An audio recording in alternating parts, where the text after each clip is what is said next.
Everyone, সবাইকে স্বাগত জানাচ্ছি আমার ডেইলি ব্লগের আরেকটি নতুন পর্বে। আমি সুমাইয়া। আশা করছি সবাই ভালো আছো। যে যেখান থেকে ভিডিওটা দেখছো সবার জন্য অনেক দোয়া আর ভালোবাসা রইল।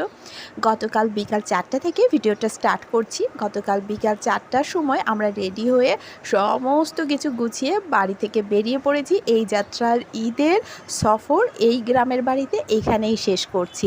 গতকাল 4টা নাগাদ আর কি আমাদের ড্রাইভারের আসার কথা ছিল। ব্যাগ তো আর গাড়িতে আটে না, একে তো এত বড় একটা কোরবানি গেছে। অবশ্য কোরবানি ঈদের দিনই কিন্তু বিকালবেলা মাংসগুলো সব রেখে যাওয়া হয়েছিল শহরের বাসার বড় ডিপ ফ্রিজে। আর আজকে মানে যখন বের হচ্ছিলাম সেই সময় আসলে আম কাঁঠাল যেটুকু আর কি বাড়তি ছিল সবাইকে দেওয়ার পর, তো সেগুলো নিয়েই আমাদের ব্যাগ ট্যাগ প্রচুর হয়ে গিয়েছিল। তারপরে আসার ঠিক আগ মুহূর্তে গিয়ে দেখছি 2টা কলা গাছ ভেঙে পড়ে আছে, তাতে কলা ধরেছিল, আবার সেই কলা পেকেও ছিল। তো সেই সমস্ত কলা টলা সব কেটে নিতে হয়েছে। আর আসার আগে তোমাদের সাথে ফুল গাছগুলো আরেকবার শেয়ার করলাম। অনেক আপুরা তো যারা হিন্দু ধর্মে তারা পূজা করো, পূজার ফুল আবার কিনেও আনো। সুষমা ব্লগে সুষমা আপুকে দেখি ফুল তুলসী পাতা সব কিছু কিনে নিয়ে আসো, তাই তোমাকে আমি আমার বাগানটা দেখালাম। আমাদের এখানে এত ফুল, কিন্তু ফুল তো আমাদের কোনো কাজে লাগে না। দেখো কত তুলসী গাছ এখানে সেখানে হয়েছে, তুলসী তো ঝাড় হয়ে যায় একবারে কিছুদিন বাদে বাদে, কেটে ফেলতে হয়, এত তো রাখা যায় না। আর পুরো বাড়িটা জুড়ে প্রচুর তুলসী গাছ আছে, আর অনেক ফুল গাছ, তো অনেক ফুল ধরে থাকে। আব্বু মাঝে মাঝে বলে বাড়িটাকে তোরা ঠাকুরবাড়ি বানিয়ে ফেললি একবারে। আর আসলেও তো বলো, আমাদের তো ফুল তেমন কোনো কাজে লাগে না, মানে আমাদের ধর্মীয় কোনো কাজে ফুল লাগেই না, শুধুমাত্র এইভাবে দেখতে ভালো লাগে বলে আমরা গাছ লাগাতে পছন্দ করি। ফিরে যাওয়ার আগে মনটা একটু ভার ভার হয়ে যায়। তবে আগামী শীতের আগে আমি, আমার মেয়ে আর হাজব্যান্ড আমাদের আসার কোনো সম্ভাবনা নেই। তবে আব্বু আম্মু প্রায়ই আসে। আব্বু তো প্রায় প্রতি শুক্রবারই 10টার দিকে আসে, নামাজ পড়ে জুম্মার, তারপরে 2টা নাগাদ বাসায় ফিরে যায়। এখান থেকে আমাদের শহরের বাসাটা খুব বেশি দূরে না, আধা ঘন্টা মতো লাগে। অটো সিএনজি যে কোনো কিছুতেই আসা যায়। আব্বু একা আসলে সাধারণত সিএনজি চেপে চলে আসে। তো এক ভাইয়া আমাকে কমেন্ট করেছিলেন যে কবরস্থানে আগাছাগুলো পরিষ্কার করা হয় না। আসলে এখানে আমরা তো থাকি না, আব্বু শুক্রবার আসে, 2-4 ঘন্টার মধ্যে আবার চলে যায়। সেইভাবে লোক ঠিক করে এগুলো পরিষ্কার করা হয় না। অন্য আত্মীয় স্বজনরাও রয়েছে, তারাও দেখা যায় যে এই গ্রামে থাকে না, ঢাকা শহরে বা অন্যান্য শহরে সেটেল হয়ে গেছে কর্মসূত্রে, ছেলেমেয়ের পড়াশোনার কারণে। তাই খুব শর্ট টাইমের জন্য আসলে ওই জিনিসগুলো মাথা থেকে হারিয়ে যায়। তবে আমার আম্মু আগামী মাসে আরেকবার আসবে, এসে গ্রামে বেশ কিছু কাজ করবে। আমাদের এই বাড়িরও বেশ কিছুটা কাজ বাকি আছে, সামনের দিকে রাস্তাগুলো ঠিক করবে। এ কারণে আম্মু এবারকার পরিষ্কার করার কথা বলেছিল একজন লেবারকে, তো উনি আর কি সেভাবে ব্যস্ততা দেখালেন কোরবানি ঈদের কারণে, বিভিন্ন জায়গায় ওনারও ছোটাছুটি ছিল। তো নেক্সট টাইম আম্মু আগামী মাসে এসে হয়তো বা আগাছা পরিষ্কার করা, কবরস্থানের কাজগুলো করবে।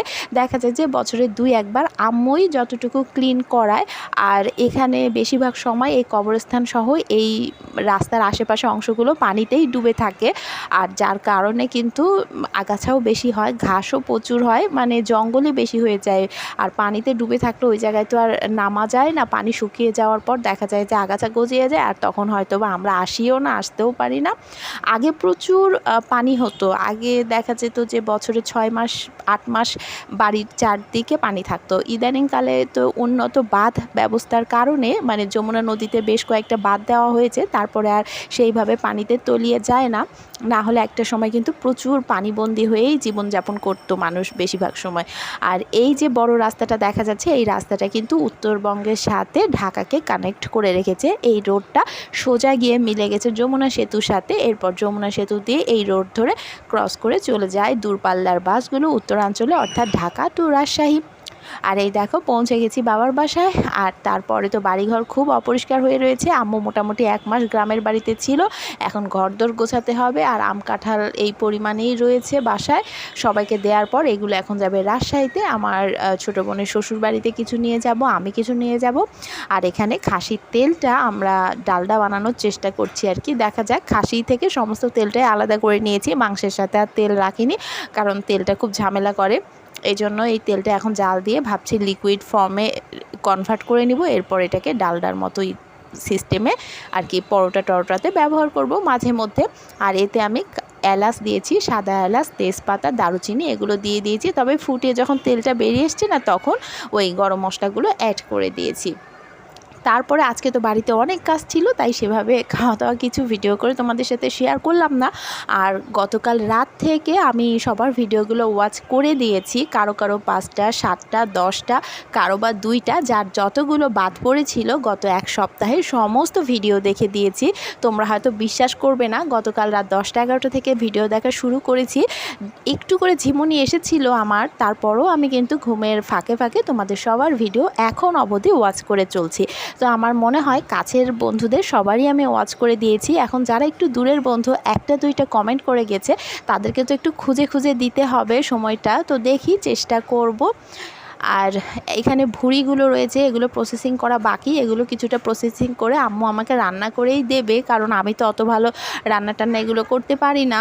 আর আমার ঝামেলাও হবে, ফিরে গিয়ে মেয়ের পরীক্ষা রয়েছে, নিজের অফিস গোছাতে হবে, অনেক দিন কাজ থেকে দূরে আছি, সব কিছু কেমন জট পেকে রয়েছে, গিয়ে সেই সমস্ত জট আর নিজের নোংরা ঘরবাড়ি পরিষ্কার করা অনেক ব্যস্ত হয়ে যাব। তাই আম্মু অনেক কিছুই কিন্তু আমাদেরকে রান্না করে দেবে। আর আমার মেয়ের দিন তো কাটে না, আবার খুব আনন্দেও সময়টা কেটে যাচ্ছে, সব কিছু এলোমেলো করে সে কিন্তু বিন্দাস আছে। এ পর্যন্তই, ভালো থেকো সবাই, টাটা।